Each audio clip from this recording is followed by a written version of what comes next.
sejam muito bem-vindos e muito bem-vindas ao Amo Gente, Odeio Conta. Se você ama gente e odeia conta, assim como eu, esse podcast é pra você.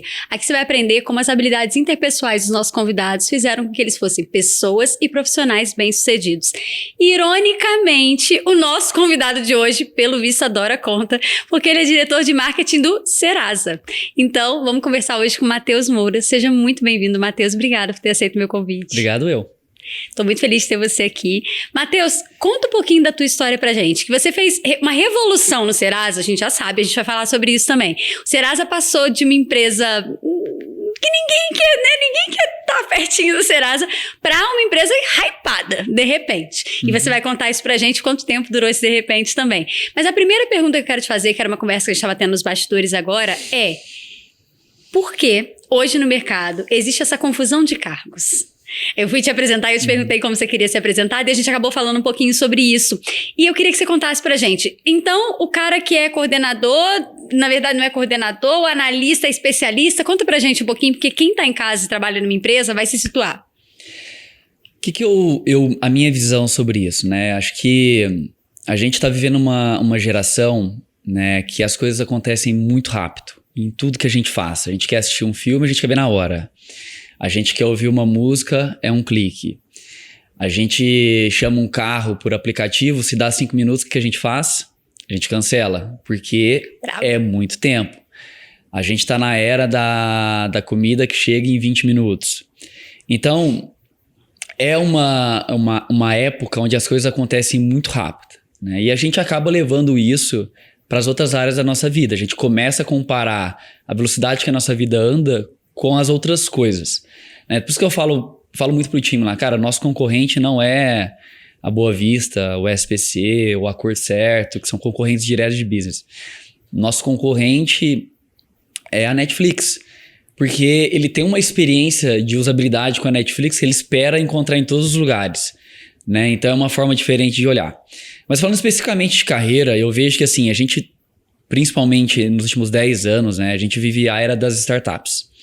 Né? Então, são empresas que crescem muito rápido, com valuation muito alto, e tem uma grande diferença de empresas de alto valor e empresas que geram valor, né? Então, as startups são avaliadas, né, com alto valor, mas precisa se provar ao longo do tempo, né? Então, pega aí empresas que na pandemia explodiram, foram avaliadas um valuation muito alto, algumas delas já sumiram, né? Então, por quê? Porque não conseguiram manter valor ao longo do tempo. E essa movimentação atraiu muitos jovens que queriam participar desse movimento de crescer rápido, e que é super legal mesmo. Mas o que eu vejo é que a gente está levando essa velocidade para as carreiras, né? E eu não acho que tem nenhum problema efetivamente nisso, desde que você gerencie a sua ansiedade, né? Então, às vezes eu vejo uma pessoa que, vamos pegar o LinkedIn dela, né? De repente ela era uma analista que cuidava de um projeto ou era um especialista e de repente ela virou CMO de uma outra empresa. Tipo a jornada do herói. O que aconteceu, né? Da analista CMO. Às vezes ele tá líder de uma frente de marketing, numa empresa que tem 2, 3 pessoas ali. Sim. Né? E tá tudo bem, a empresa vai crescer. Mas assim, vamos pegar os CMOs do mercado, né? CMOs Yuka Sierra, Magalu, Casas Bahia, Samsung. Vamos pegar o próprio Igor do Santander, né? Que agora inclusive tá em outro desafio. Cara, as pessoas estão no nível C-level. Né, cara, e o nível C-level, né, ele exige, primeiro, que você não pule etapas na sua carreira, né, você pode subir rápido a escada, mas você tem que seguir cada step, então não pular degraus.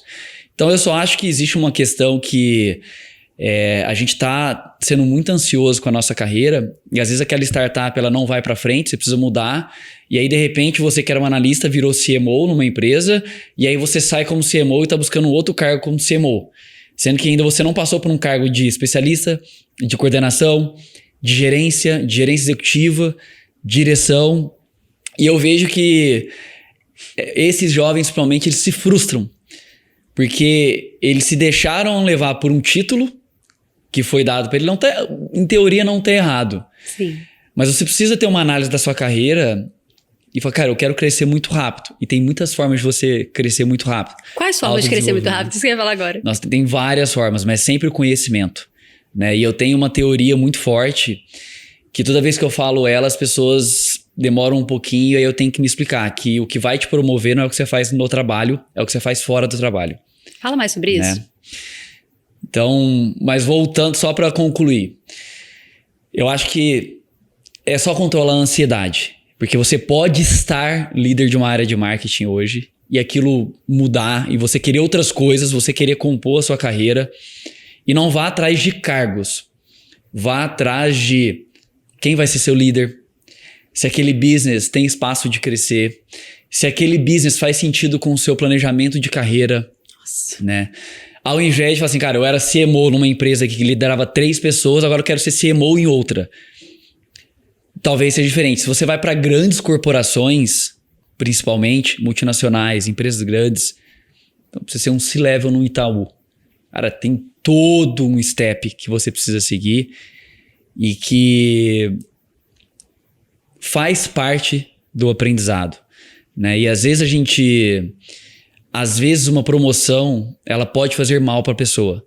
Porque você coloca ela numa situação que ela não está pronta e ao invés dela se desenvolver, ela se queima. E eu já vi isso acontecer. Pessoas super talentosas, aceleraram super rápidas, eram júnior ainda, de repente estava com 5, 6 pessoas liderando e 3, 4 meses depois aquela pessoa sai. Por quê?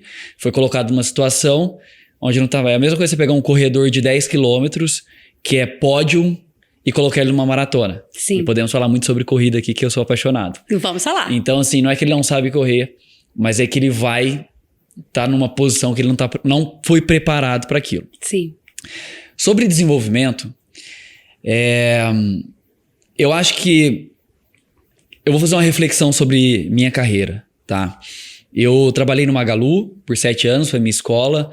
Eu trabalhei na Smart Fit e eu trabalhei na Serasa. Né? E esse processo na Serasa aí foram 7 anos, tô indo pro meu 8º agora, onde de fato a gente pegou uma empresa que era confundida às vezes com uma empresa do governo e a gente transformou na marca mais buscada do setor de finanças no Brasil, à frente de grandes marcas como Bradesco, Itaú. É o 3º app de finanças mais baixado no Brasil, com mais de 1,8 bilhões de visitas por ano. Né? E a gente já atendeu, a gente já ajudou de alguma forma gratuita mais de 89 milhões de brasileiros nesses últimos anos. E é uma empresa com faturamento relevante e que causa um impacto muito significativo no mercado.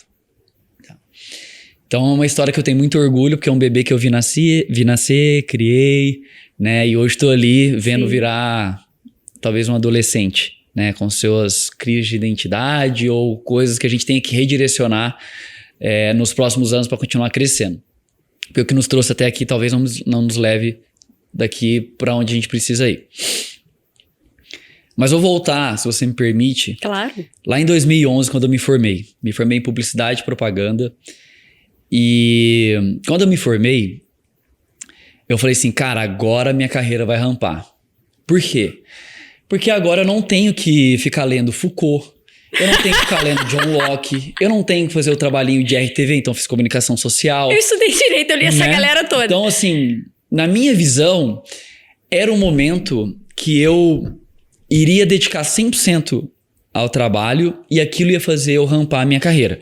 Então, comecei a trabalhar 12, 13, 14 horas por dia, né? Eu era um menino de 22 anos, que morava numa república com 3, 4 pessoas, queria, né, parar de andar de metrô, queria, né, melhorar a minha qualidade de vida, apesar de achar que hoje o metrô às vezes é muito melhor do que carro, mas eu queria progredir na minha vida, queria fazer viagens internacionais, nunca tinha... Queria ter escolha. Queria poder viajar mais, né, então, cara, eu vou focar na minha carreira, porque acho que agora é a hora, né. E o que aconteceu quando eu foquei 100% na minha carreira? Na minha visão, a minha carreira piorou. Né? Eu era responsável por todas as campanhas, junto com a agência, né, que iam pra TV no Magalu. Uhum. Então eu ajudava muito na cocriação com a agência. Então, cara, eu cheguei inclusive a escrever os roteiros que a Hebe lia, eu participava muito do processo criativo das campanhas. Então, eu sempre senti que o meu forte era a sacada, a criatividade, a cocriação. E eu comecei a perder aquilo. E, cara, eu comecei a focar mais e eu piorei. Sim. E aí, né, no meu alto dos 23 anos de idade, eu fiz uma reflexão, não tão estruturada, mas uma reflexão que... Qual que era a grande diferença minha com os meus pares que estavam ali? Tinha virado assistente há 1 ano e meio. Então, eu era o único que estudava ainda, que fazia faculdade. Todo mundo, minha gerente, meu coordenador, já tinham se formado. E a minha reflexão e o meu palpite na época foi: eu piorei porque eu parei de aprender. Então, no trabalho, a gente tem que ter outputs. Sim. Né? Só que você ter output, você precisa de input.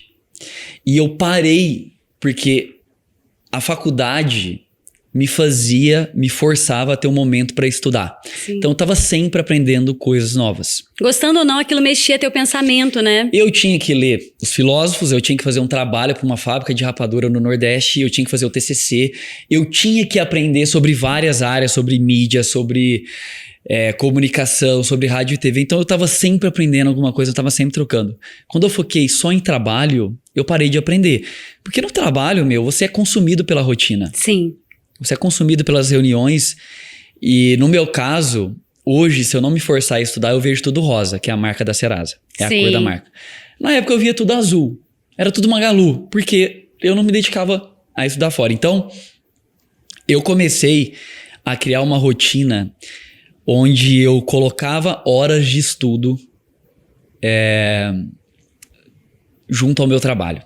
Então, cara, se eu não voltar a estudar, eu vou... Pifar. E aí comecei a elaborar um plano tipo, cara, pra onde que eu quero ir? Na época, existia marketing on e offline na época. Sim.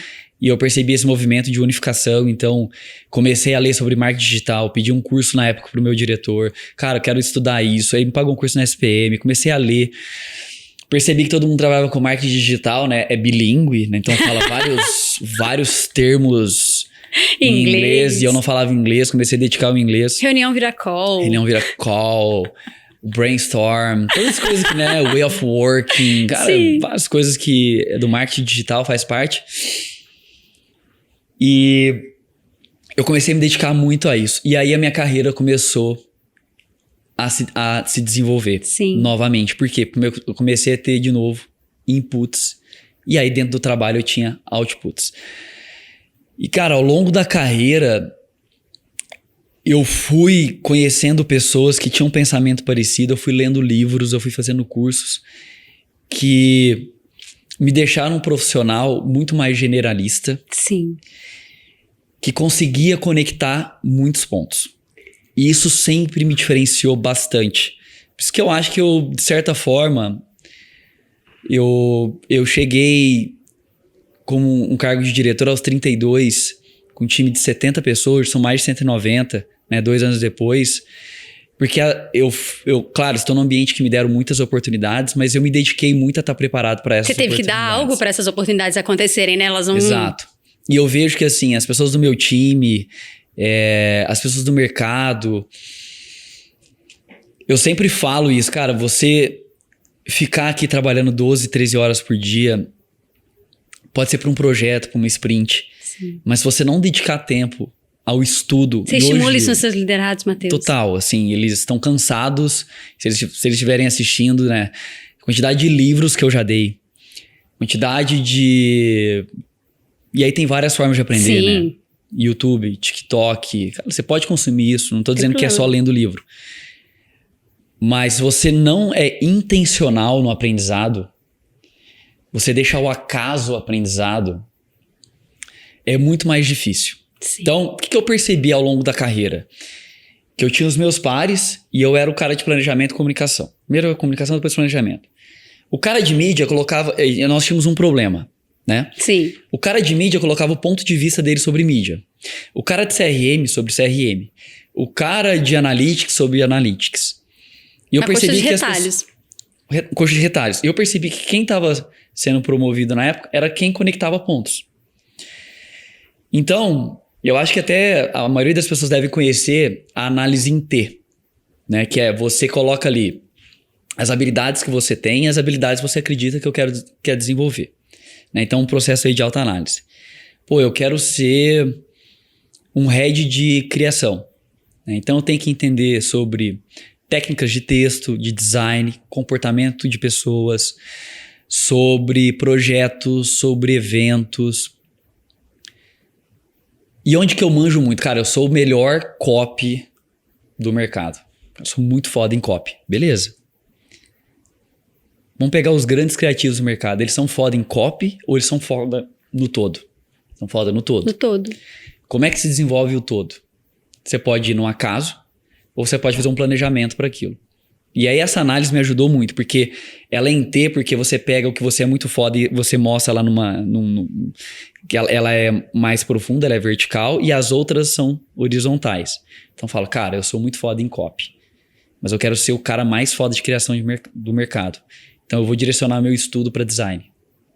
Porque quando eu estiver criando, escrevendo, eu vou ter um ponto de vista de copy, mas eu vou estar pensando como é que o design pensa. Depois que eu estudei design, eu quero começar a entender como é que um cara que faz audiovisual pensa. E eu vou estudar audiovisual. Então você começa a direcionar o seu estudo, porque senão sua vida fica ao acaso. Na época, eu decidi marketing digital. Sim. E me planejei para aquilo. Né? Eu vou estudar isso aqui. E isso me ajudou a me desenvolver. Quando eu cheguei num cargo de gerente de marketing, eu já tinha me especializado nas áreas de marketing. Sim. Mas eu percebi, cara, quem estava na diretoria não eram pessoas que entendiam só da área dela. Eram pessoas que entendiam sobre business, liderança, soft skills e outras áreas que envolvem tecnologia. Então comecei a falar, cara, se eu ficar só nessa parte de marketing, eu vou chegar uma hora que a minha carreira vai... Porque as pessoas que estão lá em cima, elas estão olhando outras coisas também.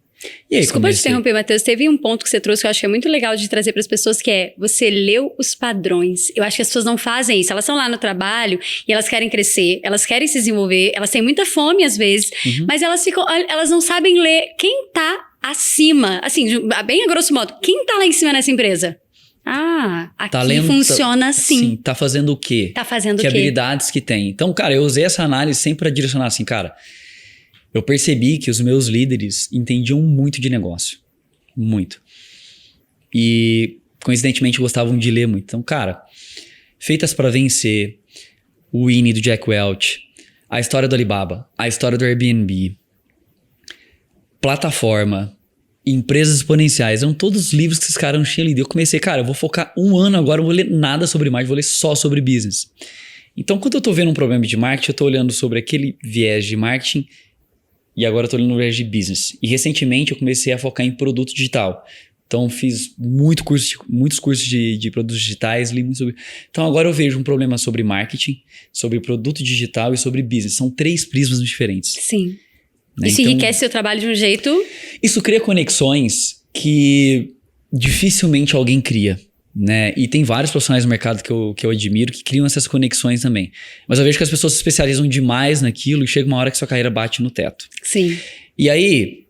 Isso é realização também, né? Porque às vezes você tá ganhando X, mas você fala, cara, por que eu não tô me desenvolvendo? Por que eu não me sinto satisfeito? Porque às vezes o seu valor é desafio e o desafio ali acabou. Exato. Chega uma hora que assim, cara, o head de CRM vai ganhar o que um head de CRM ganha. Sim. Não vai... Você não vai... Chega uma hora que bate o teto, entendeu? Não tem como. E aí você tem que... E aí o que eu vejo que mais falta nas pessoas é o seguinte. Cara, eu preciso dar o próximo passo, eu quero... Eu tenho direto one-on-ones, né? Cara, eu quero dar o próximo passo, eu quero ser um analista, eu quero ser coordenador. O coordenador quer ser gerente, o gerente quer ser gerente executivo. E é o nosso papel como líder desenvolvê-los. Então a gente fala, cara, acho que você tem que se desenvolver aqui, você tem que fazer ali. Mas, cara, você é a melhor pessoa também para analisar assim, cara, para onde que é a minha carreira... Se eu cansei de CRM, qual outra área que me interessa? Uau. Né? Puta, as pessoas nos perguntam isso às vezes, né? Eu gosto também eu sempre falo assim nos one-on-ones, cara, se eu te desse hoje o poder de falar o seguinte, eu cheguei aqui hoje e eu vou trabalhar nessa cadeira. Qual cadeira você escolheria além da sua? E a maioria das pessoas não sabem. Né? E quem sabe fala o quê? Quem sabe fala, cara, eu amo planejamento, e é um caso real de uma pessoa que se desenvolveu super lá, eu amo planejamento, mas, cara, eu admiro muito social. Tem uma paixão escondida ali, né? Então, cara, eu quero me desenvolver ali. E ao contrário também, eu tinha uma pessoa de planejamento, falou, cara, eu adoro planejamento, eu adoro social, mas eu quero ir para planejamento. E aí tinha uma vaga lá, a gente encaixou ela e, a pessoa rampou. Mas a gente não se pergunta, cara... Cara, eu nunca fiz essa pergunta no anão, é sensacional. Se eu tô aqui, eu sou o redator, tá? O que mais você gostaria de ser? Eu também gosto de eventos. Tá, cara, talvez a gente possa, daqui a pouco aparece uma oportunidade, você fica 6 meses lá, trabalha com eventos, vai agregar na sua carreira. Então essa é a primeira coisa, saber para onde que você quer ir. Cara, eu, por exemplo, na minha carreira, em algum momento, o marketing vai bater no teto para mim. E aí eu tenho que decidir se eu vou virar um consultor, se eu vou aceitar que eu não vou ser mais promovido, ou se eu quero ir para uma carreira de CEO. Sim. E quais características um CEO tem? Quais habilidades ele tem? O que ele lê? O que ele aprende? O que ele sabe fazer?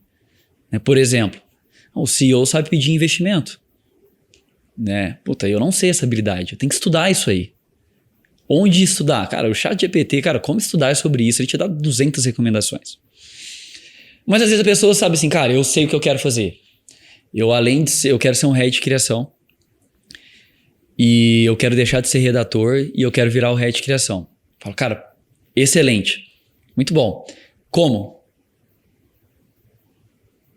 Como você vai chegar lá? Você quer que o acaso um dia te coloque lá? Um belo dia você vai olhar linda com os meus olhos e vai falar, promovido. Promovido, abriu uma vaga aqui. Cara, e às vezes acontece. Abre uma posição, a pessoa assume o cargo e tudo bem. Mas deixar o acaso, eu acho um risco muito alto. Se eu quero ser isso aqui, cara, tem que ter um planejamento para fazer isso, né? E isso foi sempre uma coisa que eu sempre fiz na minha vida. Cara, eu preciso criar um planejamento eu preciso estudar isso agora. E eu preciso desenvolver esse T na minha análise, porque eu sou muito raso nisso aqui. E se dedicar a isso. Então eu vejo que no mundo de especialistas, os generalistas estão vencendo mais, na minha opinião.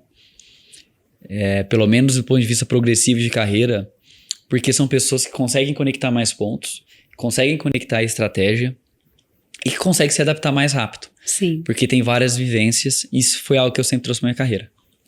Matheus, você falou que adora corrida. Posso entrar nesse assunto? Claro, vamos lá. Depois dessa aula, gente, de cargos e hierarquias, eu imagino que você em casa esteja pensando, onde eu tô na empresa que eu trabalho? Porque faz a gente pensar mesmo. E vamos falar de corrida. De onde veio essa paixão pela corrida? Conta um pouco da tua história. De onde você cresceu? De onde veio essa paixão por esporte? Na minha vida pessoal, eu sempre fui generalista. Né? Então, por exemplo, na minha adolescência, eu gostava muito... Eu ainda gosto muito de música, mas eu tocava instrumentos, né? O que você tocava? Eu toquei violão. Aí eu cansei do violão, fui bateria. Aí eu cansei da bateria, fui pro teclado. Aí eu cansei do teclado, fui pra flauta. Eu nunca fui muito bom em nenhum deles, mas eu sempre Sabe que a história da Ed Sheeran é assim, né? Ele foi de instrumento em instrumento e o pai dele percebeu que não era porque ele enjoava, porque ele tinha habilidade pra tudo. E aí ele é o Ed Sheeran, Matheus. O teu próximo passo é esse? Eu não sei, acho que não. Mas eu sempre gostei eu me dedico muito a uma coisa, mas eu nunca quis só ficar naquilo. Né? Então, na minha carreira, eu trabalhei muito tempo em varejo, mas eu não queria ser para sempre varejo. Sim. Eu fui mixando, trabalhei com fitness, agora trabalhando com dados, com finanças.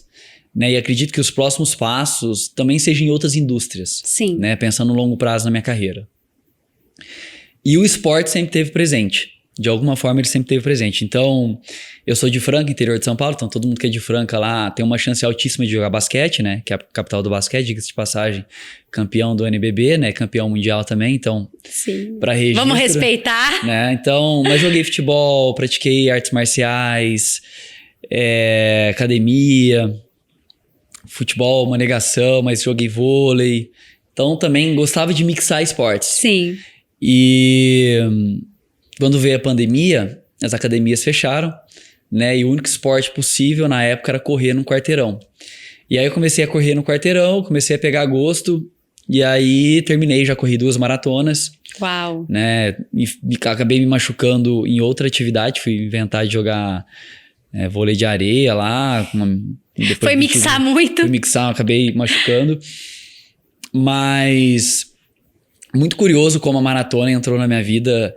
E aí foi o esporte que eu levei bastante a sério e levo até hoje, né? Então, comecei a correr no quarteirão e aí eu acabei correndo 2 maratonas. Uau. E é muito curioso que esse momento de maratona casou com livros que eu estava lendo na época que fala sobre disciplina, né? Você leu Murakami? Do que eu falo quando eu falo de corrida? Leu? Oi? Leu Murakami, do que eu falo quando eu falo de corrida? Eu não li. Né? Eu não li livros, eu tenho livros lá, Nascido para Correr, assim, eu não li esses livros ainda, né? Mas eu li A Força do Hábito e Micro Hábitos, né? Uau. E eu tenho um técnico que me ajuda, que é um dos caras mais disciplinados que eu conheço, né? Então, na maratona como na vida, eu levo muito essa disciplina. Não só uma disciplina daquele ponto de vista, assim, o cara é disciplinado, ele faz isso, isso, isso. Mas do ponto de vista de planejamento, do ponto de vista de você saber o que você quer fazer e se planejar para aquilo. Então, o cara que vai correr uma maratona, se ele já tem o hábito de correr e ele corre 10 quilômetros, vou correr uma maratona. Cara, primeiro nós vamos fazer uma prova de 15. Depois vamos fazer uma prova de 20, 21, que é a meia. Depois nós vamos aumentar um pouquinho. Então, primeiro, step by step, né? Um pouco dos cargos lá, né? Eu quero ser um CEO. Cara, primeiro seja coordenador. Óbvio, você tem um Mark Zuckerberg da vida. Sim. Né? Você tem as exceções que comprovam a regra. Sim. Né? Mas ter um planejamento. Não deixar o acaso. Né? Então, achei tão forte essa frase, não deixa sua vida ao acaso, muito boa. Não deixa assim, e óbvio que muitas coisas a gente não controla. Eu não controlo a minha carreira 100%. Mas eu controlo o quanto de esforço eu coloco nela. Isso tá comigo. O quanto eu vou me dedicar, quanto que eu vou ler. Se eu vou ser promovido ou não, vai depender se vai ter oportunidade, o momento da empresa, vai depender de um monte de coisa. Sim. Mas eu vejo que quanto mais eu me preparo, mais sorte eu tenho. Parece que as oportunidades aparecem. Né? Então, eu concordo também. Parece que você dá um passo e a coisa vai se desenrolando em qualquer coisa na vida. As coisas vão se desenrolando, os pontos vão se conectando, né? Então, a maratona você coloca uma data pra ela. Sim. Vai ser dia tal. Então, 3 sábados antes eu vou correr 35. 5 sábados antes eu vou correr 30, 28, 25, 27. Existe todo um planejamento que segundas é força, terça é corrida, quarta é força, quinta eu descanso, sexta é força, sábado é corrida, domingo eu descanso. Então, existe todo um planejamento. E eu conectei isso com esses livros que eu estava lendo, né? Então, A Força do Hábito, O Poder do Hábito, ele é um livro super mainstream, super clichê, que fala sobre como você desenvolve novos hábitos. Né? E ele fala muito sobre, existe uma deixa que desperta um comportamento, né? Então é um gatilho que desperta um hábito e aí você tem uma recompensa. É como se fosse uma né? conexão. Então, sabe aquela pessoa que toma café depois que come? Então qual que é o tomar café depois de uma comida, de uma refeição, é um hábito. Então você tem comer a refeição, é o gatilho. Sim. Vem o hábito, toma o café e aí o que você se sente? Ai, que delícia, que é a recompensa. Sim. Né? Então, fun facts aqui. Não sei se vocês sabem, mas quando a pasta de dente foi inventada, ela não tinha sabor. E foi muito difícil implementar o hábito de escovar os dentes, principalmente no mercado americano, né? Que é onde conta o livro. Porque não era um hábito. Sim. Né? Você tinha que falar para a pessoa, olha, depois que você comer, você vai colocar uma pasta na boca. Sim, fazia sentido, né? Fazia sentido. Então, assim, as pessoas começaram as empresas de pasta de dente falaram, cara, como é que eu posso tornar isso um hábito? E tiveram um insight de tipo, cara, se eu colocar um sabor refrescante na pasta, o que acontece? Sim. Então percebe que, por que a gente escova os dentes? Claro que tem uma questão de saúde, de higiene bucal, mas qual que é a parte gostosa? Aquele sensação de frescor. Sim. né? Então, assim, a pasta de dente não tem que ter sabor, mas o frescor é a recompensa ao hábito, né? Então, a corrida, por isso que o esporte, sabe quando a pessoa fala, cara, a pessoa viciou em esporte, porque quando ela termina, gera aquela sensação de bem-estar. Mas essa não é a parte mais interessante do livro pra mim. Sim. O que pegou pra mim? Planos abertos versus planos fechados, né? O que basicamente é isso? Uma médica pesquisadora, ela fez um estudo ela era britânica e ela fez um estudo num hospital na Escócia, onde ela queria entender métodos para ajudar pessoas, principalmente velhinhos que tinham operado o joelho e o quadril, se ela podia ajudar eles a se recuperarem mais rápido. Porque, sim, e aí falo com propriedade, quando você opera o joelho, primeiro assim, para você voltar, é um processo de muita dor. Sim. Né? E quando tem a dor, o que você faz? Você para. Uhum. Você se preserva, né? Então, pessoas mais idosas têm ainda mais dificuldade. Então, ela fez um experimento muito interessante. Ela deu para um grupo de velhinhos uma folha de papel onde eles iam escrever vou melhorar, vou me recuperar da cirurgia, né? Eles declararam que iriam melhorar na cirurgia. Sim. Para o outro grupo, eles escreveram a mesma coisa, mas eles tinham que ser específico no como. Então, eles tinham algumas pessoas escreveram: eu vou caminhar todo dia até o ponto de ônibus para buscar minha esposa. Se eu sentir dor, eu vou tomar uma pílula. Depois disso, eu vou dar uma volta no quarteirão 2 vezes por semana. Então, eles foram especificando o que eles iriam fazer. Adivinha o que aconteceu? 3 meses depois, ela voltou no hospital. E os que tinham feito planos específicos tinham melhorado 5 vezes mais do que não tinha. 5 vezes. Mais. Vamos trazer para nossa vida, tá? O que acontece dia 31 de dezembro, meia-noite? Eu brinco que é uma data que é maravilhosa, que assim, até a pessoa que tá fazendo algo muito ilícito, não pode citar aqui, ela tá feliz e ela quer que o ano novo dela seja próspero, entendeu? Exatamente. Não tem ninguém no dia 31, exceto quem tá numa situação difícil de vida, que não esteja querendo, cheio de esperança pra um hábito novo, pra emagrecer, pra exato, tudo, e né? eu falo com um efeito de caso que já tá falando no universo fitness, cara, as vendas em janeiro de academia... Agora vai. Vai, assim, academia em janeiro, né, tá cheio de promessas e parece uma igreja, né? Um monte de gente esperando um milagre, que não vai acontecer. Sim. Mas a gente fala, esse ano eu vou emagrecer, eu vou ler mais, eu vou fazer isso. E é provado cientificamente que o seu cérebro, ele é feito para preservar energia. E ele não entende planos abertos, ele entende planos fechados. Então... quando a pessoa colocou no papel falando que eu vou melhorar e eu vou caminhar até o ponto de ônibus, para o seu cérebro é um plano claro, sim, do que tem que ser feito. E ao saber que eu iria sentir dor, eu já me preparei falando que eu vou tomar uma pílula. E... cercou de todos os lados. Ele fez um plano específico. Sim. Então o seu cérebro entende planos específicos. E a maratona é exatamente isso. Não tem... talvez eu treine. Não tem, porque se você perder um treino, você compromete todo o resto.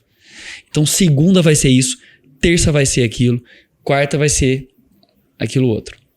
E aí eu conectei isso com planos fechados. Então, isso já era um plano fechado para mim. Sim. E aí eu li um livro que chama Micro Hábitos. Cara, é legal esse livro. Sim. Mas assim, eu já conto o principal ensinamento dele, que é você planejar os detalhes para você adquirir um hábito. Então ele fala, cara, você quer começar a correr? Você não precisa começar amanhã a correr, mas acorda e põe um tênis de corrida. Muito bom. Deixa o tênis de corrida do lado da sua cama. Pra quê? Pra hora que você levanta, o seu cérebro já, tá aqui. Né? Sem esforço. Eu levei isso pra maratona. Então, amanhã eu tenho que correr. Então, antes de dormir, eu deixo o short, a camiseta, a meia, o tênis. Aí eu acordo, já tá lá. Aí eu percebi que eu precisava fazer café pra comer. E eu tava muito sonolento. Porque normalmente você treina 4h30 da manhã, 5 da manhã, que é a hora que é a largada. Muito cedinho, né? Muito cedo. E eu me perdia pra fazer o café, porque eu tava, meu Deus, cadê o... Aí eu comecei, cara, eu vou começar a deixar o café aqui, o copo aqui, a garrafa aqui e a água dentro da chaleira. Só vou acordar e vou apertar. Então melhorei esse processo. Já tava... Então o meu cérebro, ele começou a não ter escapatória, porque eu já tinha falado pra ele o que eu iria fazer. Sim. Né? Então, as pessoas falam, cara, eu vou ler mais. O quê? Que horas? Qual livro?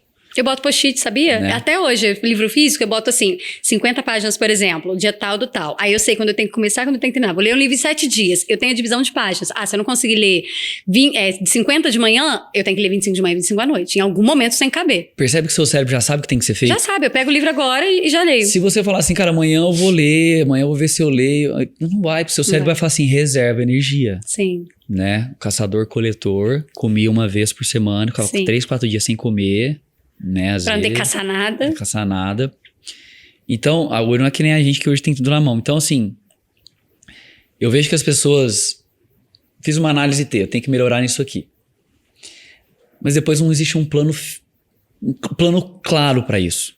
Né? Eu vou ler mais. Então, qual livro? Esse. Que horas? Eu sou uma pessoa... Eu até me considero que eu leio muito. Mas eu não gosto de ler. Cara, eu acho um saco ler. Você não gosta? Eu não gosto. Matheus, eu sou apaixonada. Eu adoro. Assim, eu assim, tirando um livro que me pegue demais, não é uma coisa que me dá prazer pra caramba. Sim. Mas assim, né, nós somos adultos e a gente não faz só o que gosta. Tem que fazer o que tem que ser feito mesmo. Mas eu descobri que a minha recompensa é que toda vez que eu leio um livro, eu renasço. Porque tudo que eu aprendi, de alguma forma, muda. Eu li esse livro, puta, eu não sabia disso, eu pensava isso lá atrás... E agora eu já não penso mais, isso mudou. Então essa é a minha recompensa pro hábito. Só que eu não consigo ler muito tempo, então eu leio 30 minutos todos os dias. Né? Então, de 30 em 30, sim, vai indo, entendeu? Então eu comecei a colocar na minha agenda, das 8 às 8h30 eu leio. Mas você nunca tem uma reunião que aparece? Sim, mas aí no outro dia eu mudo. Sim. Eu deixo específico a hora que eu vou ler, senão fica assim, amanhã eu vou ler. Muito aberto. Né? Então,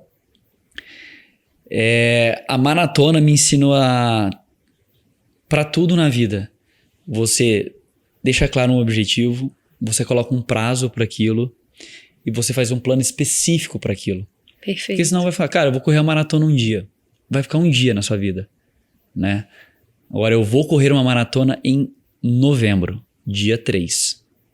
Como? Primeiro, preciso contratar uma pessoa para me ajudar. Preciso montar um treino, preciso comprar o tênis. Você começa a deixar o seu cérebro já com o que ele precisa fazer. Perfeito. E não assim, um dia eu vou correr uma maratona. Você vai ficar no dia para sempre. Nossa, Matheus, sensacional essa coisa de unir a corrida às outras áreas da sua vida, porque eu acho que é isso, né? Muitas vezes a gente separa o trabalho, a maratona, a vida, sendo que, principalmente em 2024, tudo é a mesma coisa, né? A gente às vezes tá num jantar e tá batendo, às vezes vem um insight de trabalho ali naquela hora, você fala, gente, mas eu não tô trabalhando, mas isso aqui serve pro meu trabalho, isso aqui é muito bom. Queria muito que você contasse um pouquinho da tua história no Serasa, né? A gente sabe que você transformou uma empresa que era assim, o terror de todo mundo, a verdade é essa. Ninguém pensa assim, acordei, vou dar uma olhada no Serasa hoje. Não funciona assim. Sim. Em algo desejável, né? A gente hoje olha pra propaganda do Serasa e fala, deixa eu ver isso aqui. Não no sentido de desejar o Serasa, mas deixa eu ver isso aqui, deixa eu ver o que eles estão fazendo. Conta. Eu acho que primeiro assim, né? Eu tive uma oportunidade super legal de entrar num momento onde a empresa queria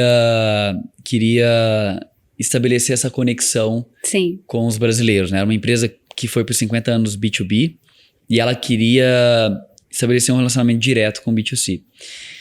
Então, que é outro bicho, né? B2B é uma coisa, B2C é outra. Totalmente diferente. Apesar de no final do dia são pessoas, né? Sim. Mas, de fato, a dinâmica do business ela é diferente.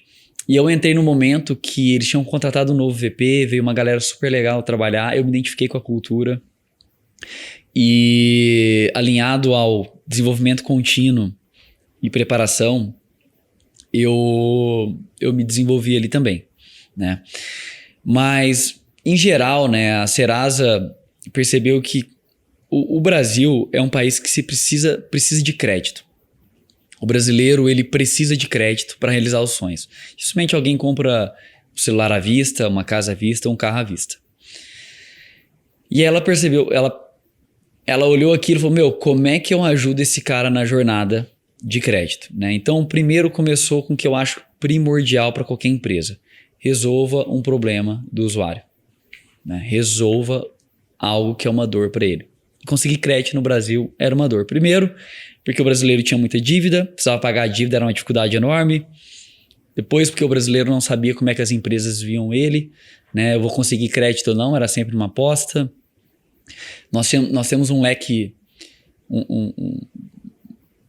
uma falta de educação financeira gigantesca no Brasil e a gente estava vivendo um período de digitalização, né? Então, o Serasa desenvolveu o que a gente chama hoje de super app, né? Mas serviços que ajudam o brasileiro a consultar o seu CPF de forma online. Em 2016 não era possível. Aí ele consulta o score dele. Há pouco tempo, né? Há pouco tempo, mas assim, né? Como a gente... É pouco tempo, mas parece muito tempo, porque o mundo é completamente diferente de 2016. Exatamente. Né? Não dava mesmo, e hoje dá sim, né? Cara, o mundo hoje é completamente diferente do ano passado com o GenAI. Tudo vai mudar. Sim. Né? Então, o cara precisava saber como é que era o score dele, que foi lançado em abril de 2017. Depois ele precisava pagar a conta, então a gente lançou um marketplace de cobrança, né? O cara entra lá e já vê todas as dívidas e paga num só lugar. Depois esse cara precisava de crédito, a gente montou um marketplace que conecta ele com várias empresas de crédito. A gente lançou uma carteira digital, um produto de monitoramento, ou seja, a gente fez uma jornada de crédito onde passa desde saber suas informações, pagar dívidas, melhorar seu score, ter acesso a crédito, tudo isso com uma cola de educação financeira. Uau. Muito, muito forte.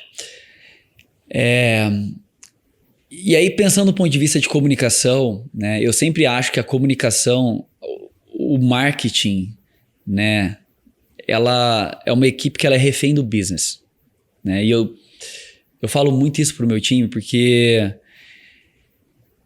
cara, você faz o que porque eu falo que é refém do business? Porque você faz o que o business pede. Sim. Né? Então, cara, nós estamos sem verba de marketing. Cara, o business precisa gerar receita e EBIT. Ponto. Você tem que saber trabalhar com e sem verba. Se você é um cara que só sabe fazer campanha com grandes celebridades, ou você só sabe fazer grandes produções, então você tá na empresa errada, entendeu? Sim. Porque a empresa vai fazer com você o que ela precisa.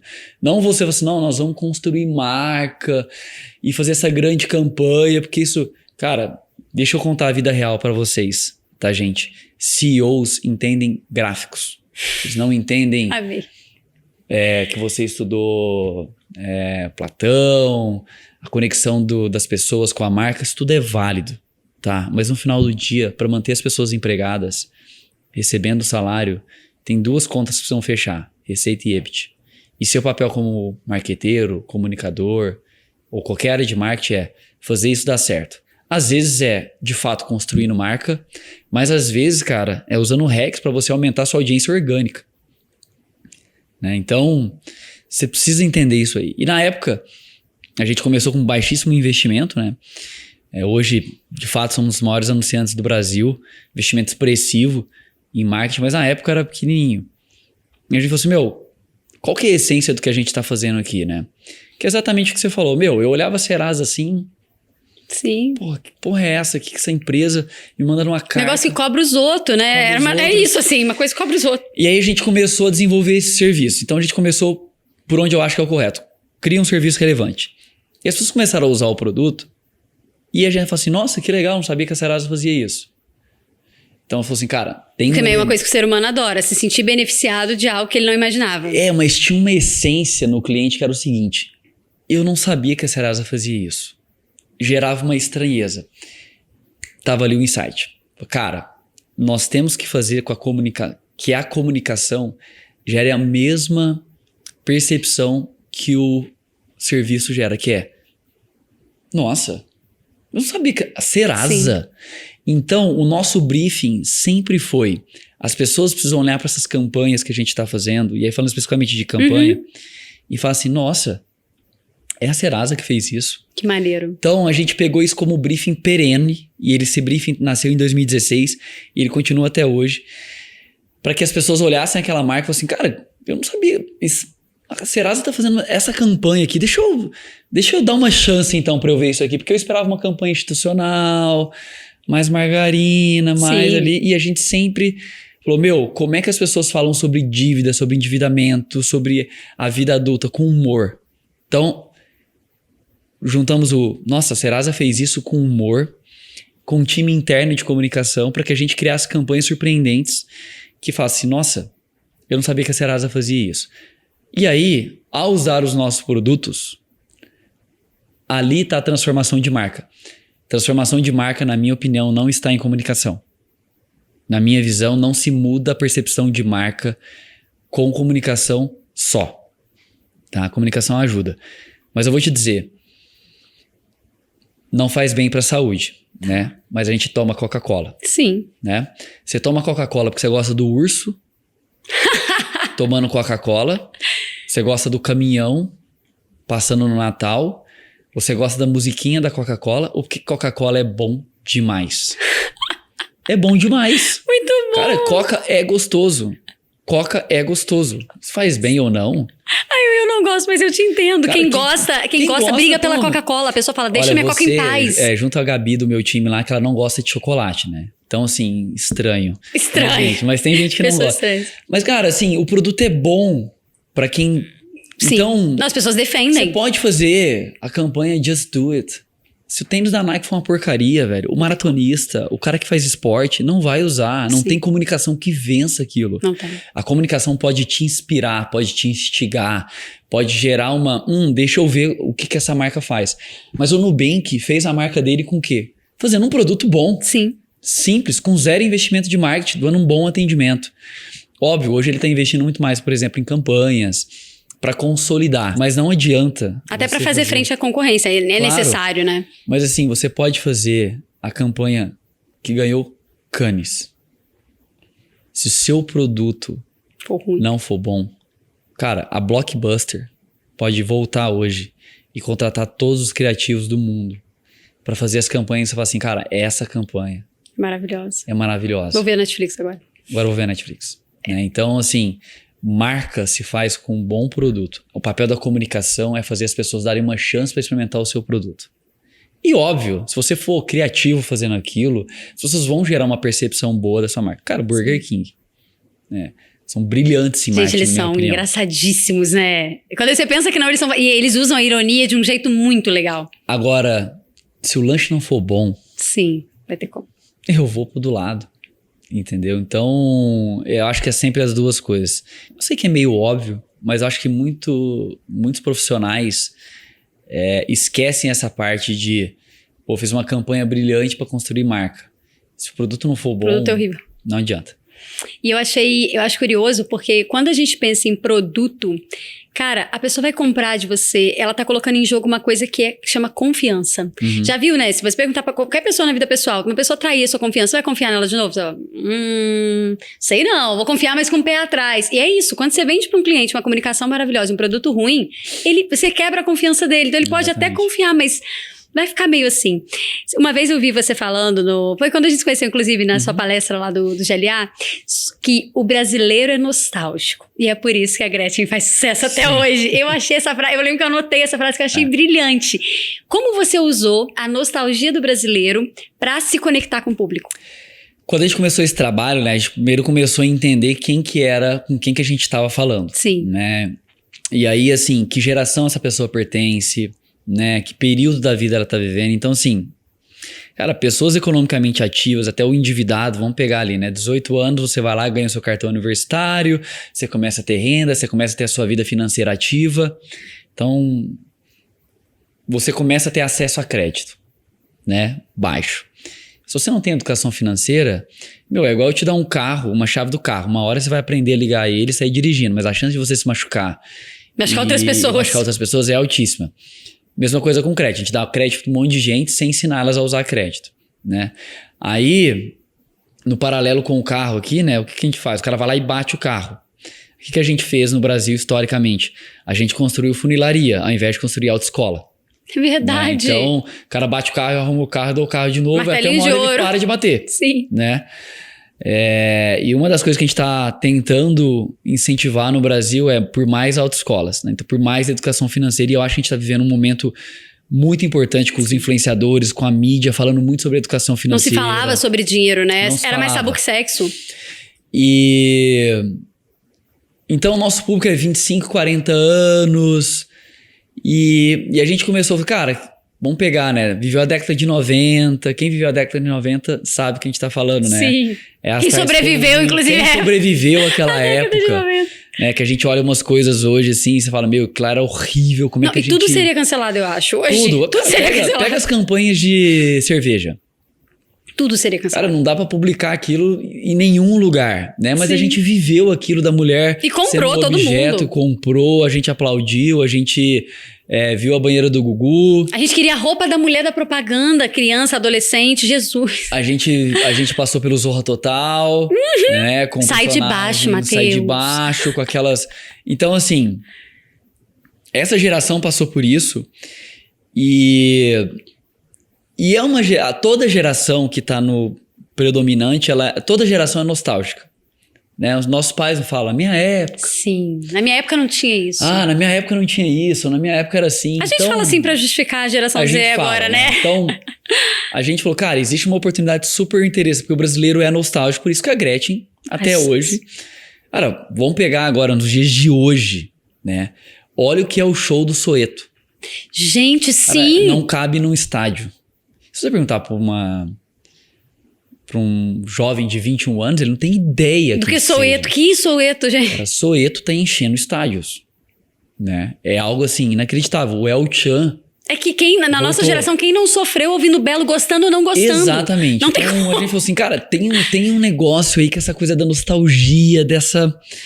E aí, um dos exemplos que eu sempre dou nessa questão é, pô, a gente queria lançar um produto que limpava o nome, Aham. né? E a gente queria falar de limpeza.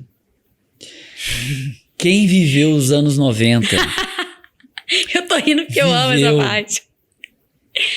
A marca Bombril com uma campanha que entrou no livro dos records, né? Como a campanha que mais ficou no ar Perfeito. de todos os tempos, que era o Garoto Bombril, Sim. né? Que era o cara que falava com a dona de casa na época, né? Hoje ele não falaria com a dona de casa, ele falaria com as pessoas. Sim. Que todo mundo, não é todo mundo, né? Mas a gente Sim. tá vivendo um momento de Que isso é mais bem desconstrução disso dividido. aí, né? Estamos no processo inicial, né? Mas ele falava abertamente, você, dona de casa, pra mulher, como se fosse só a mulher que E ela se devia. sentia, né? Eu tenho um companheiro nessa propaganda. E tem uma questão que é a seguinte, tem um livro muito interessante que chama Do Caos à Criação Publicitária, do João Carrascosa. E inclusive, foi meu professor num curso que eu fiz de redação publicitária na SPM, que ele mostra o porquê o Carlos Moreno, que era o garoto propaganda, ele entrou na casa das donas de casa. Porque, cientificamente, mulheres têm o instinto materno. Sim. Né? Tem o sentido de mãe. Aham. Né? Isso é um processo evolutivo, né? Então, aquele senso de proteção, de cuidar. E o que era o Carlos Moreno em 1990? O oposto do estereótipo masculino. Ele era fofo, querido. fofinho, mirradinho. Então, no livro, o João Carlos brilhantemente traz o porquê que essa campanha deu tão certo. Porque ele foi adotado tanto pelas donas de casa. Maneiraço o olhar. A gente precisava lançar um produto de limpeza, a gente tinha pouca verba e precisava gerar buzz. Então, o time teve uma ideia brilhante de, cara, se a gente trouxesse o Garoto Bombril para falar sobre um novo produto de limpeza no mercado... E que ele, né, tinha se modernizado e que agora ele queria contar sobre um novo produto de limpeza, né, que ia ajudar muita gente. Sério, quem foi o gênio que teve essa O ideia? time, muitos Muito nomes, bom, né, time. Renan, Eduardo, entre outros que participaram da campanha na época. Fala pra eles assistirem esse episódio eu depois. sempre falo deles, né, que o Renan ainda trabalha lá com a gente, o Edu teve um papel super importante na construção de marca, Edu Demais. Cavaleiro, e aí, eles levaram essa campanha para Bombril, porque a gente reproduziu exatamente a campanha da Bombril. Então era ele, uma bancada, um fundo atrás sem nada. E, oi meninas e meninos, tudo bem? A mesma coisa, né? Hoje eu vim falar sobre um novo produto de limpeza, Que irado. mas eu não virei a casaca não. E aí a hora que ele tirava o lenço, que era exatamente o que ele fazia na propaganda da Bombril, tinha um celular com um produto novo, que era o Serasa Limpa Nome, né? Que te ajudava. Cara, foi uma campanha que a gente investiu nada e teve mais de 20 milhões de views. O produto explodiu. Se falou muito da campanha e os comentários era: eu vi Eu vivi a época do garoto bombril, que saudade que dava de ver em casa. Então, assim, Que maneiro. essa nostalgia é muito forte. A gente fez com ele, a gente fez... Com o El-chan, né, também. A gente fez recentemente com o El-chan, que era o Seu Nome Limpo Num Chan. Né? Então, eles voltaram de turnê agora depois de 30 anos. Sim. E o Feirão Limpa Nome estava na 30ª edição, então a gente casou isso aí. A gente no dia 6/9, né, é o Dia Mundial do Sexo. A gente trouxe a Penélope do ponto P da MTV. Sim, MTV! Né, pra ensinar... Que maneiraço. Pra falar sobre... Ela parecia que ela tava falando sobre isso, mas era sobre finanças, né? Então ela fala assim, vou ensinar como é que faz pra subir o Olha, score. que maneiro. Então tinha essa jogada. Então assim, trazer esses personagens que pra aquela geração fazia sentido foi uma estratégia que a gente adotou. Sim. E aí eu volto ao início. Pega você hoje que tá ouvindo esse podcast, que nunca usou um serviço da Serasa. Mas se eu te falo, Serasa, o seu cérebro vai fazer vários atalhos. A carta, tô endividado. Me fala que tipo de campanha que você espera de uma empresa assim. Nossa, uma coisa terrorista, horrível, né? Ou uma coisa um pouco mais... Né, a gente perguntava... Insossa, assim, né? Se a Sim. Serasa fosse uma pessoa, como é que ela seria? Ah, seria uma pessoa mais velha, de terno. Sim. Né? Então, às vezes eu falo que eu trabalho na Serasa, as pessoas perguntam se eu fiz concurso público. Né? E a Serasa é uma empresa multinacional com operações na Bolsa de Londres. Então, existe ainda para quem não usou esse imaginário. É por isso que o papel da comunicação é mudar esse imaginário. Sim. Mas eu não mudo com comunicação. Eu mudo na hora que você acessa o meu app e vê tudo aquilo que eu desenvolvi para você. Mas eu preciso de falar assim, cara, o Carlos Moreno fazendo uma campanha da Serasa é muito estranho, não é? É minimamente curioso, deixa eu ver isso E essa aqui. quebra cognitiva também é legal, né? Eu espero uma coisa e vem outra. Aí eu falo, vou ver. A quebra de expectativa, ela serve pro humor, né? Então por isso que você ri. Quando alguém fala alguma coisa pra você, você não tava esperando, você ri. Sim. Né? Ela pode ser ruim também, porque aí na mídia a quebra de expectativa é ruim, porque você tá interrompendo aquilo, né? Por que as pessoas não se importam com comercial na TV? Porque a gente nasceu com isso aí. Mas por que a gente se importa com comercial no YouTube? Nossa, é muito chato. Porque eu falo, não vou comprar só porque tá aparecendo esse Porque o anúncio aqui. YouTube ensinou a gente que a gente via vídeo sem comerciais. Aí vai lá e colocou o negócio. Quebrou nossa expectativa. Eu fui lá ouvir uma música e você colocou um... Por isso que você tem que pensar, YouTube é como é que eu continuo com a expectativa que o cara tinha, que era ver um conteúdo que eu gosto, não uma propaganda. Sim. Enfim, mas esse aí é outro assunto longo. Então, a gente usou essa nostalgia dessa geração 25-40 na época. Hoje é diferente, porque hoje quem tem 25 é muito diferente de quem tinha 25 em 2016. Nossa. Então hoje é muito mais influencers, TikTok, já tá nisso, uma geração um pouco mais nativa digital. Então isso vai mudando, mas essa questão de gerar essa quebra de expectativa é algo que a gente adotou e vem dando muito certo. Né? A gente vem evoluindo saúde de marca, audiência, mas principalmente pessoas que usam o nosso serviço.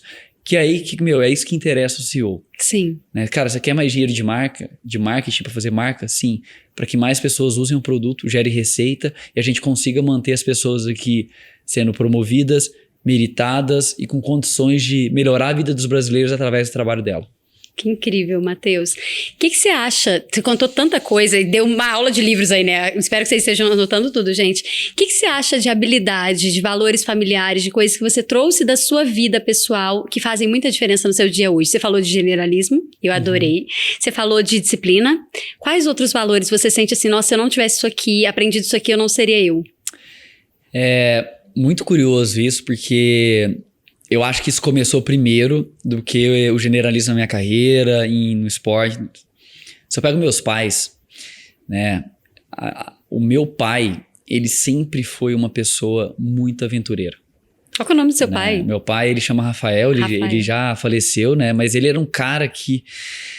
Ele saiu de casa com 13 anos, ele foi morar no Nordeste, ele fez de tudo na vida. Ele tentava uma coisa, fazia outra, fazia outra, fazia outra. Então ele sempre foi um cara que gostava muito de mixar experiências, né? Então, ele teve estúdio de música, teve empresa de limpeza, de detetização, ele foi garçom, ele foi cobrador de ônibus, ele foi cantor, assim, não cantava bem, mas adorava cantar.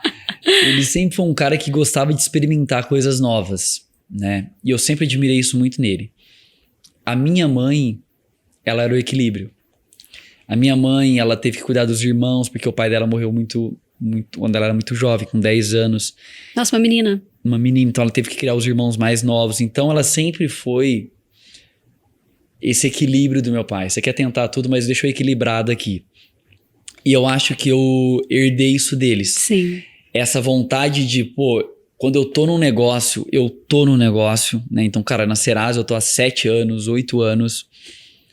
Matheus, momento astrológico, quando é que você faz aniversário? Porque assim, a galera do podcast gosta de saber. Né? Óbvio que eu sou de Gêmeos. Eu gosto de fazer de tudo um pouco aí. Deixa eu ver esse signo. Geminiano. Gêmeos, né? Então, e bom de comunicação também. Dizem que é o signo da comunicação, mas também muito gosta dessa. Muda muito rápido. Mutável. Muito assim, inquieto. Eu até li recentemente as características de um geminiano, né? E é muito isso, ele mixa muitos tribos sociais, então tem amigo de todo tipo. É tipo o Bené da Cidade de Deus, sabe? Do filme Cidade de Deus, vem os evangélicos, gente. O evangélico, o pagode, o samba, então isso sempre foi. E aí reúne todo mundo, quando vê, tá todo mundo trocando. Então, eu herdei isso deles, de você querer experimentar coisas novas, mas ter um certo equilíbrio e focar naquilo que você quer. Legal. A minha mãe, ela... Coincidentemente, eu dei uma palestra esses dias que falei que a minha mãe tem um livro que eu gosto muito que chama Nunca Deixe de Tentar, do Michael Jordan. Maravilhoso. Com comentários do Bernardinho. E o último capítulo chama Lidere pelo Exemplo, né? E eu falo isso muito para os meus líderes, né? Tem mais de 25 líderes hoje no meu time, pessoas que lideram pessoas. E eu falo para eles, o melhor modelo de liderança é pelo exemplo. As pessoas não escutam o que você fala. Elas fazem o que você faz. Concordo. Então, se você é uma pessoa exigente com o horário e você chega atrasado, você está estabelecendo o padrão que você aceita, né? Então, Exato. Você não está fazendo o que você está pedindo. Imagina eu cobro autodesenvolvimento do meu time, né? Eu falo para eles, não coloquem a carreira de vocês na minha mão. Eu quero ser líder. Excelente, vamos desenvolver um plano de carreira. Quais livros de liderança você já leu? Cara, eu não gosto de ler, queria que a empresa pagasse um curso para mim. Cara, você está colocando a sua carreira na minha mão. Concordo plenamente. Tipo, eu posso pagar um curso, eu posso tentar. Mas, cara, cuide da sua carreira. Então, a minha mãe sempre liderou pelo exemplo. Ela sempre trabalhou muito. Ela sempre foi exemplo daquilo que ela pediu para nós, né? Então, isso eu trago muito para mim. Então, sem ela ter lido o livro, ela sempre liderou pelo exemplo e sempre fez o que tinha que ser feito. Ela ainda né? tá viva? Ela tá viva, né? Graças a Deus, tem muitos anos Fala ainda. pra ela assistir, você falando dela assim, Dona de jeito Madalena. bonito. E na minha palestra que eu dou, tem uma foto dela. Hoje ela tem uma fábrica de pão sírio, mas ela já fez de tudo. Aqui em São Paulo? Gente, vamos ser cliente da Dona Madalena. De São Paulo. Mas é uma foto dela, né, com uma botina e uma enxada. Né? Falando, cara, você tem que fazer na vida o que você tem que fazer. Né? Você não pode achar... bom pra... não sou muito bom. Cara, você tem que fazer o que tem que ser feito. Né? E espero que você progrida na sua vida. Mas hoje, como diretor de marketing, e principalmente os novos, eles acham que a vida de um diretor, de um CMO, é sentar na frente lá, né, da sala e ficar aqui na piscininha, ficar vendo a galera trabalhar. Apresentações, debatendo lá, a estratégia da marca. Cara, tem uma parte que é isso sim, né? Os caras tem uma grande parte que é pegar o Excel e fazer gráfico e fazer comparações, é sentar com o time e escrever, é rabiscar na lousa, tem mão na massa ainda. Pelo menos é o meu estilo de gestão. Meu estilo também é esse. Né? Então... Fazer junto, fazer com, né? Fazer com, e cara, e sentar com o time, assim... Por exemplo, a gente faz muito feirão limpa-nome, né? E o feirão limpa-nome é um evento físico. Físico? Que a gente... As pessoas vão, Matheus? Muito. Assim, fila de 5, 6 horas pra entrar no feirão. Né? O Brasil é muito grande, a gente faz feirão em Fortaleza. Deve ser uma experiência. Salvador. Olhar no olhinho do cliente, Brasília. Né? É o período que, assim, todos os funcionários de marketing vão pra tenda pra atender o consumidor. E o feirão mais... Você leva o time pra atender. Assim, é obrigatório. Cara, assim, não tem... Vocês têm que ir pra lá. E eu também tenho um time de UX e UI. Esses também, cara, agora vocês vão pra fila, né?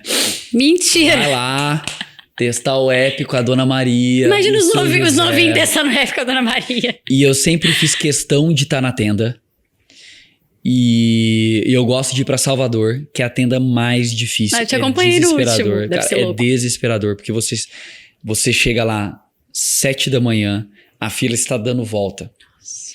a gente atende até 6 da tarde, a gente tem que fechar a fila 10 da manhã.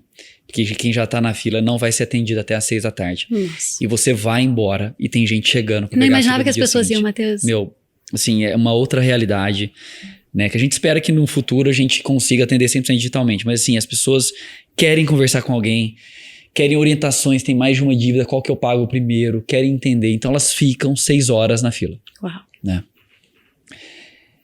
E, meu, eu vou te dizer, assim, é uma semana que você não dorme, né? Que você...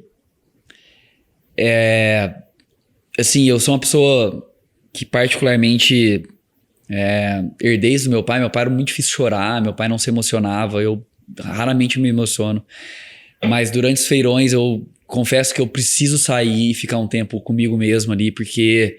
E engolir o choro, porque, assim, Cara, o brasileiro endividado não é o cara enrolado, não é o Agostinho da grande família, entendeu? É o que não cara, tem mesmo, né? É o cara né? que tá sofrendo, é o cara que perdeu o emprego na pandemia.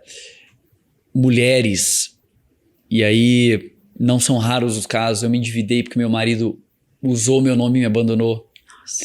Né? Então, assim, você absorve aquilo, aquelas histórias, e eu saio de lá super agradecido, mas a gente se emociona, porque assim, você não pode... Pô, tem um caso lá de uma mulher no Rio de Janeiro. Ela falou assim, cara, eu tô com fome. Eu tô passando mal, porque eu cheguei aqui 9 da manhã. Nossa. Ela tava lá Como é umas que você atende 2 uma pessoa horas. assim, né? E aí a gente levou ela na sala, né, lá da produção, e falou assim, meu, como que você quiser. Cara, parecia que ela comeu tudo que tinha lá. Tomou coca, comeu brigadeiro, assim. Parecia que ela não tinha acesso àquilo. Né?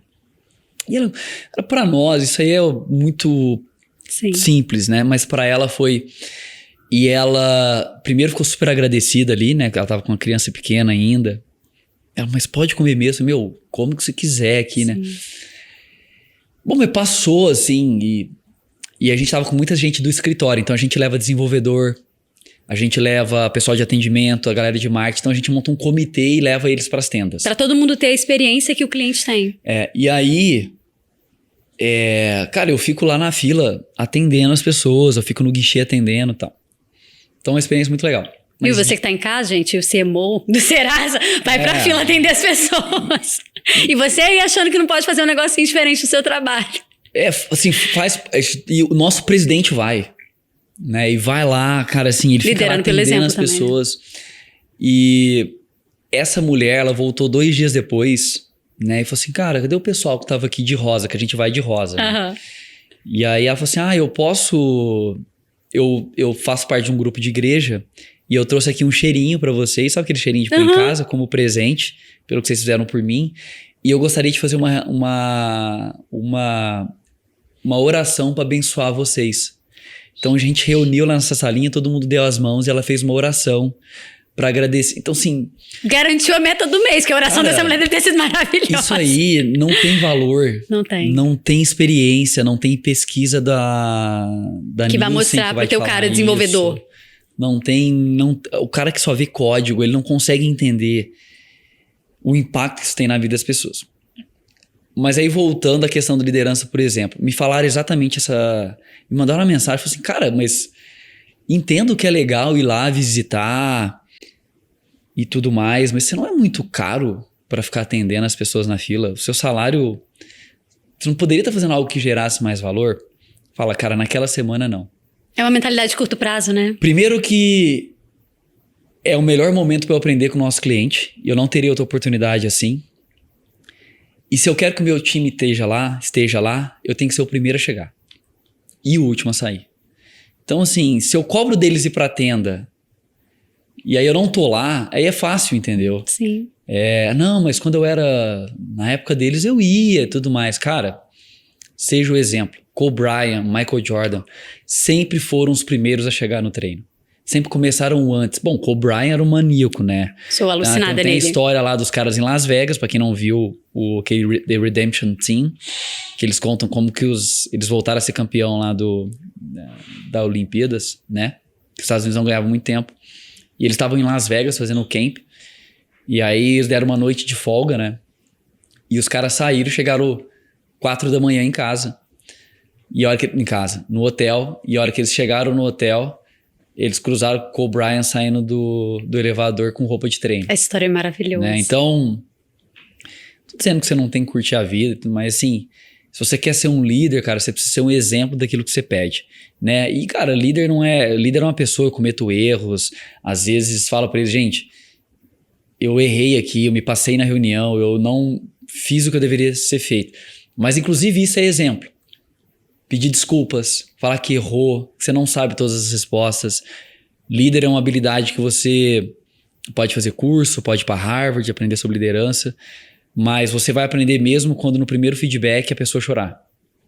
Né? E você... Quando você fizer seu primeiro desligamento, né? Ou quando você tomar um feedback duro de alguém como seu liderado, ou como você se deparar com situações difíceis, né? Quanto mais preparado você estiver, melhor. Mas ainda assim, o melhor modelo vai ser sempre o exemplo de vulnerabilidade, de pedir, fazer o que você pede, né? E, cara, com o meu time, a gente tem uma reunião semanal, né? Eu faço questão de sempre ser o primeiro a chegar, né? E esses dias eles conseguiram chegar antes de mim. Pela primeira vez. E vira uma coisa gostosa, divertida entre vocês, né? Um cara, código. Eu não posso me atrasar, porque isso significa que o meu tempo é mais valioso que o de vocês, então... Eu acho que como uma pessoa lida com o tempo, diz muito sobre ela. Exatamente. Então, Falou eu que tô atrasado na gravação hoje, mas de verdade, mas no geral. Isso, cara, e vai acontecer, eu já atrasei, mas assim, na média, né? Na média, você consegue... pelo menos walk the talk, né? Então, Sim. você... Ó, o inglês aí, você lembra que eu te falei? Agora que é marqueteiro digital também. Mas você é aquilo que você, na maioria das vezes, e quando você erra, fala, cara, peço desculpas, eu me atrasei, eu cometi um erro. E tem espaço pra errar também, né? A pessoa pode errar, só não pode se repetir. Agora, eu já vi muitos líderes chegando na reunião como se assim, cara, eu posso chegar porque... eu sou líder. Eu particularmente não compartilho. Tem gente que quer ser líder pra rodar na cadeirinha, tem gente que quer ser líder pra desenvolver gente. Exatamente. Tem uma diferença grande. Então eu herdei muito dos meus pais, essa questão de aventureiro com liderança pelo exemplo. Que lindo, Matheus. Matheus, se você pudesse ressuscitar uma pessoa agora famosa, já falando sobre isso, e você falou do Kobe Bryant, e eu queria ter conversado com o Kobe Bryant, sabe? Fala, Kobe, senta aí, vem no meu podcast, Kobe, vamos trocar uma ideia. Quem você ressuscitaria pra trocar uma ideia? Pode ser mais de uma pessoa, tá? Eu tenho uma fila também. Tantas pessoas que eu queria ter tido a oportunidade de conversar e de aprender, mas eu acho que uma das pessoas que foi muito inspiradora, assim, na maneira de pensar, na maneira de provocar o mundo, né? De ver a vida diferente e capaz, inclusive, de parar uma guerra, né? Foi o Bob Marley, né? Então, cara, o Bob Marley, ele sim foi um grande músico, né? Mas ele viveu numa época de guerras tribais na Jamaica e ele, inclusive, foi baleado por isso, né? Porque aparentemente surgiu esse boato que ele estava apoiando uma tribo. Mas ele é um cara que conseguiu transcender essa questão de um artista, mas sim um cara que pregou o amor acima de tudo, a paz, e ele se expressava através da música. Então, para a época que ele viveu, né, ele morreu acho que tem mais de 50 anos já, era muito inovador o amor ao próximo. Então, ele é uma pessoa que eu gostaria de ter conversado. Eu adorei que foi zero clichê. Era um cara que eu queria ter... Da onde que ele... Cara, você pega assim, esses dias apareceu pra mim o vídeo do Carlinhos Brau sendo massacrado no Rock in Rio. E ele falava, nada me atinge, a galera jogando copo. Você lembra dessa imagem icônica? Né? Nada pesada demais. E na verdade, os caras pegaram o trecho do vídeo e estavam fazendo piada, que nada me atinge, um monte de coisa atingiu. Sim. Mas a continuação do vídeo, ela é muito emblemática pra mim. Ele falou, e eu via isso muito, pensa assim, era 1990 alguma coisa. O cara é uma geração extremamente, muito mais homofóbica do que é hoje. Sim. Muito mais agressiva, muito mais... Todos os istas, né? Os haters da época. Então, assim, era a época até a música que tava fazendo sucesso na época muito mais agressiva. E ele falou assim, cara, vocês não conseguem ver além do tempo. Vocês estão muito atrasados. Eu vivo pelo amor, eu não vivo pelo ódio. Então, assim, cara, vocês estão muito atrasados ainda, achando que o estilo de música é que define quem eu sou. Nossa. E assim, cara, é um cara que ele tava vendo o que a gente vive hoje. Hoje isso nunca aconteceria no Rock in Rio hoje. Jamais, em lugar nenhum, em lugar né? nenhum. Pelo contrário, essas Artista, pessoas seriam as de fora. As de fora, tipo assim, um artista num estilo diferente sendo agredido num festival de música. Mas, cara, isso aconteceu, foi transmitido ao vivo e a gente deu risada do Carlinhos Brau tomando um monte de copo de água na cabeça e aquilo foi motivo de piada. Ele falou assim, cara, eu sou do amor, vocês ainda não conseguem viver isso aí. Parece um retrocesso de 2.000 anos. Muito atrasado ainda, vocês não conseguem perceber. Então, cara, eu acho que o Bob Marley, o próprio Carlinhos Brau, eles conseguem ter uma visão. E assim, pra quem leu o Homo Deus e o Homo Sapiens, maravilhoso. Tem uma frase que ele fala que é o seguinte: tudo que é surreal já foi normal um dia. Nós já escravizamos pessoas pela cor da pele. Anos e anos e anos. Imagina que você tivesse a oportunidade de voltar na época da escravidão, 1800 e alguma coisa. Lembrando que o Brasil tem mais tempo com escravidão do que sem. Isso é bizarro, né? Então, sim, a escravidão é recente no Brasil. Vamos lembrar disso. Sim. E você fosse voltar no tempo, você chegasse com a visão que você tem hoje e falasse assim, meu, vocês são um maluco, vocês são loucos. Vai ter um dia que isso vai ser absurdo. Eles iam usar o argumento, cara, acabar com a escravidão, você vai tirar o emprego do cara que vende escravos, do cara do navio, Então, assim, tudo que é surreal já foi normal um dia. Pega as campanhas que a gente via na época. Cara, aquilo era normal. Que loucura, né? E hoje pra nós, fala assim, meu, vocês pegavam uma mulher e colocavam ela num lugar... com uma cerveja na mão. De, assim, pleno objeto. Né? Pega as novelas. Quem eram as empregadas nas novelas? Quem eram as pessoas... O Leblon nas novelas. Vamos pegar, pessoal. Então, a reflexão que eu fiquei desse livro... E pensando no Bob Marley, que você fez eu refletir agora, Carlinhos Brau, eu sempre penso assim, cara, o que será que essa geração tá fazendo hoje que é normal e daqui a um tempo vai ser surreal?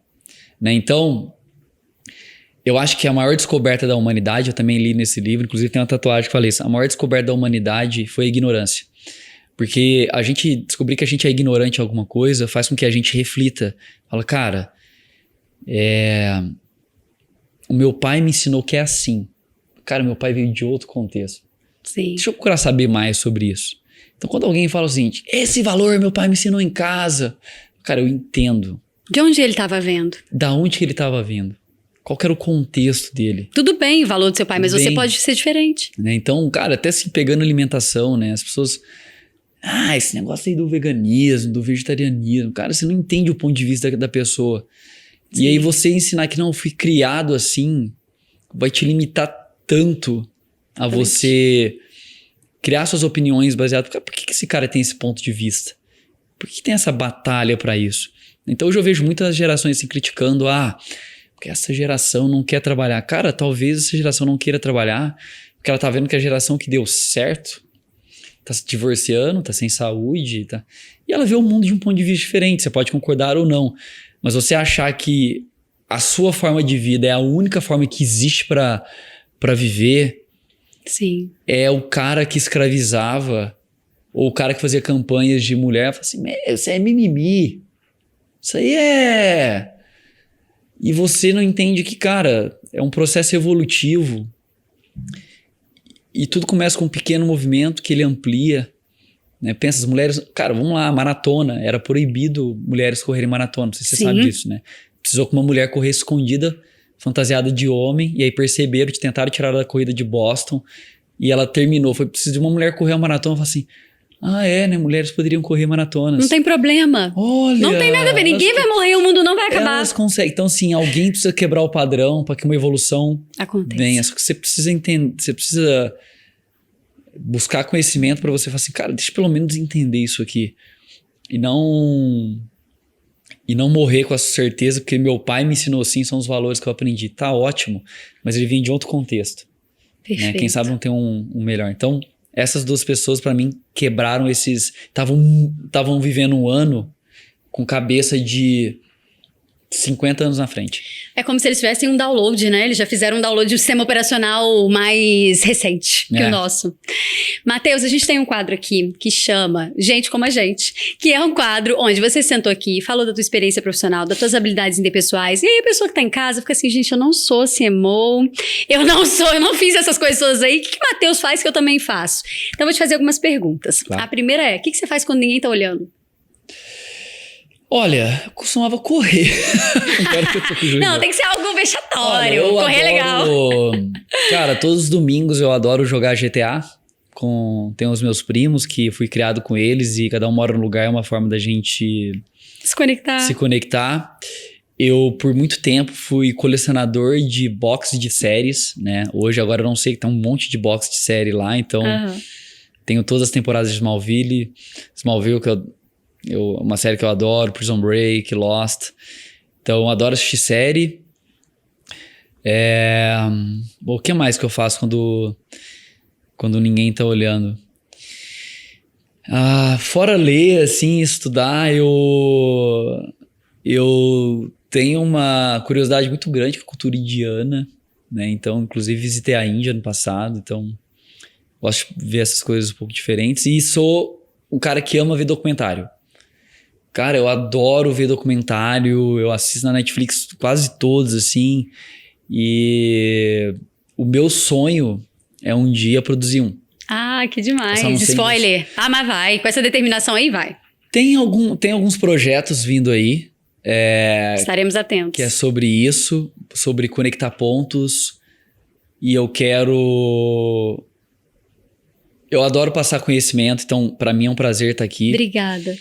E eu quero pensar numa forma que eu mostre para as pessoas a importância de você continuar aprendendo de forma sistematizada. Eu sou um eterno aprendiz. Tá, mas como? Eu vivo a vida aprendendo. Vamos tentar colocar um pouco mais de sistema aí para ver se isso ganha. Vamos planejar. E eu quero, através desse conhecimento que eu quero transmitir em formato de vídeo, mostrar para as pessoas o quanto esse poder de expandir o conhecimento pode te levar a conexões nunca antes feitas na sua vida. Uau! Perguntei uma coisa vexatória e ele me fala um negócio desse. Maravilhoso. Vexatória? Cara, até tô pensando aqui, mas acho que... sou um vexame na cozinha. Às vezes eu tento cozinhar, mas não dá muito certo. Isso a galera de casa vai se identificar, com certeza. Tem uma galera que não sabe cozinhar também. Mas eu tento. Matheus, o que é super estimado pra vocês? Fala assim, todo mundo gosta disso, mas eu não vejo graça nenhuma. Futebol. Cara, eu já tive a minha época de ir em estádio. Eu adoro ir em estádio, assim, mas se você me chama pra qualquer jogo eu vou. Mas sentar e assistir futebol, até assistir esportes eu não assisto tanto. Eu já tive um convidado que não gosta de risoto, achei um absurdo. Agora futebol, Matheus, eu acho maravilhoso. Assim, pra mim, eu sentar lá e ficar horas... Tem gente que fica horas e horas assistindo um puta debate sobre aquele futebol, zagueiro, etc. Pra mim, eu acho meio superestimado. Adorei. Mas entendo quem gosta, mas pra mim, não faz tanto sentido. E por último, um livro que mudou a sua vida. Você deu uma aula pra gente aqui, tem 1000 livros pra galera anotar aí, mas um que mudou a tua vida, você fala assim, esse aqui... Olha, eu tenho vários, assim, inclusive nessas tatuagens, a maioria são trechos de livros, né? Você levou a sério aquele do tatua isso, né? Você levou a sério. Então tem várias coisas aqui que me lembram livros, né? Mas eu tô vivendo um momento pessoal da minha vida de mudanças e nessa de passar o conhecimento, eu tô relendo muitos livros. Sim. Para eu tentar organizar esses pensamentos meus. E tem um livro que ele chama 4.000 Semanas. Né? E aí eu tenho certeza que você vai fazer a expressão que todo mundo faz quando eu conto. Por que chama 4.000 semanas? Porque é o tempo médio que a gente vive. É exatamente essa cara. Né? Fui previsível. É assim, cara, só 4.000 semanas. Sim, o ser humano vive, em média, 4.000 semanas. E esse é um livro que eu estou relendo agora, e ele vem casando muito com o momento pessoal que eu estou vivendo, que é: nós vivemos pouco e nós não temos tempo para tudo, né? E muitas vezes um dos capítulos, ele fala sobre o aqui e agora, e eu não vou falar sobre mindfulness, sobre aproveite o aqui, mas ele fala que a gente tornou o tempo um objeto, né? Que a gente coloca medida de tempo em tudo, né? Então, a gente está sempre usando aquele tempo para se preparar para o próximo. Sim. Então, quando eu estou na escola, eu estou me preparando na pré-escola para a escola. Depois estou me preparando para o colegial, e aí eu estou me preparando para a faculdade, faculdade está me preparando para a vida, né? E a gente está sempre assim, cara, quando eu for um C-level, sim, quando eu chegar lá... Quando eu me formar, vai acontecer isso. Sim. Recentemente eu estava fazendo um planejamento com o meu time, né, de produtos, que agora tem um time de produto, e era uma reunião de roadmap, né, de entregas, né. E eu terminei com esse livro assim, gente, eu acho que vou comprar agora, saindo daqui. Super legal o roadmap, né, e quando o nosso novo design system tiver implantado, vai ser do caralho. Quando essa nova feature tiver implementada, vai ser muito legal. Quando? Mas, cara, não achem que vocês vão ser mais felizes quando essas coisas acontecerem. Então, esse livro fala assim, cara, a gente sempre viu assim, mas quando isso acontecer, isso nunca chega. Tô dizendo, cara, quando eu virei gerente, eu acho que agora, aí eu queria outra coisa. Agora, quando virar diretor... E tem áreas da vida também, né? Então, a gente tá sempre esperando aquele momento onde a gente vai conseguir ter tempo pra curtir a vida, ter equilíbrio, gastar dinheiro, etc. E eu entendo que às vezes a gente fala, puta, quando eu tiver mais estabilidade financeira, eu vou... Mas, cara, esse momento nunca vai chegar. A gente sempre vai estar buscando outra coisa. Sim. E no processo, existe uma coisa que acontece que ela pegou muito pra mim, assim, no momento de vida. A gente nunca sabe quando vai ser a última vez que a gente vai entrar no mar. É verdade. A gente nunca sabe quando vai ser a última vez que eu vou estar naquele lugar. A gente nunca sabe quando vai ser a última reunião com aqueles amigos, com aquelas pessoas no trabalho. E vai chegar um dia que você entrou no mar pela última vez. Vai chegar um dia que você vai buscar o seu filho na escola pela última vez. Porque ele vai crescer, vai pra faculdade. Eu tenho uma prima minha que eu sou muito próxima, né? E eu vivia na casa dela. E ela acabou se mudando agora de São Paulo. E, cara, eu fui embora na casa dela, tipo assim, então tá, tchau, né? Vamos falando, etc. E eu não percebi que foi a última vez que eu fui na casa dela. Naquele Sim. lugar, naquele espaço que a gente viveu um monte de coisa. Sim. Então, galera, nós não teremos tempo pra tudo. Nunca vai chegar aquele momento quando eu tiver isso aqui.